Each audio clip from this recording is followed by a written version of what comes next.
Odlazimo i uživo u jedan zagrebački trgovački centar gdje nas čeka naša Zorana Čičak-Kulić. Zorana, obzirom da je predblagdansko vrijeme, ima li gužvi sada i poštuju li se mjere?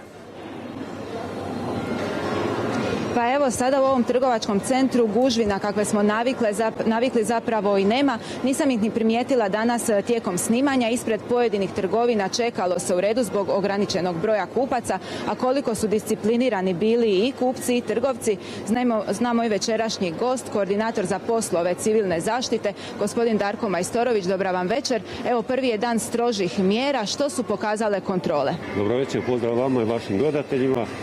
Inspektori ravnateljstva civilne zaštite su bili danas u nadzoru trgovačkih centara i prodavaonica. Obišli su ukupno 454 pravnih osoba. Ono što je rezultat naših nadzora da se pravni subjekti, poslodavci drže odluka Stožera civilne zaštite Republike Hrvatske.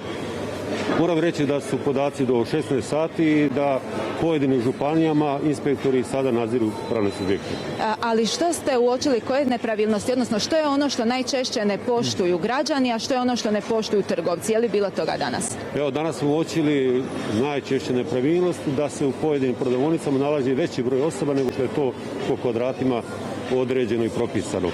Moram reći da kod građana nismo uočili nepravilnosti, da nose maske, odnosno da pravilno nose maske.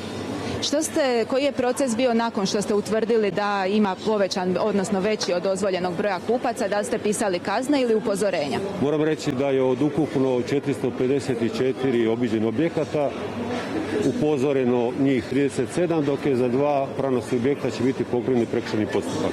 A što je s građanima? U kojem slučaju kažnjavate građane?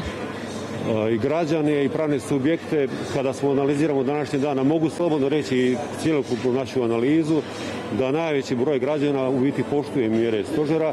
Jedan broj građana jednostavno krivo primjenjuje. Upravo prilikom nadzora ih mi usmjeravamo na ispravnu primjenu mjera. Međutim, moram također reći da jedan broj građana svjesno i namjerno krši odluke stožera i upravo takve građane sankcioniramo. Sad smo tu vidjeli zapravo par upozorenja djeci koja nisu imali maske. Koliko takvih upozorenja dobiješ prije nego što primiš kaznu? U principu nema određeno broj 1, 2, 3. Ako se radi o namjernom i svjesnom kršenju, može ići i odmah sankcija. Koja još mjesta osim trgovina i trgovačkih centra nadzirete?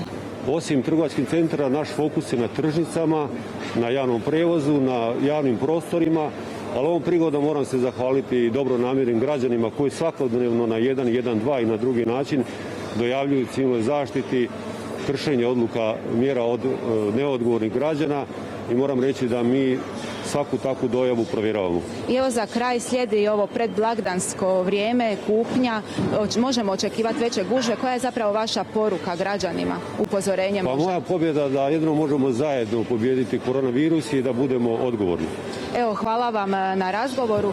Čuli smo već danas, ovog prvog dana od kada vrijede strože mjere za trgovine, bilo je onih koji se nisu pridržavali ograničenja o broju kupaca, a sada vidjet ćemo što će biti narednih dana. Građani će morati poštovati mjere jer čuli smo, to je jedini način zapravo da se ova pandemija pobjedi.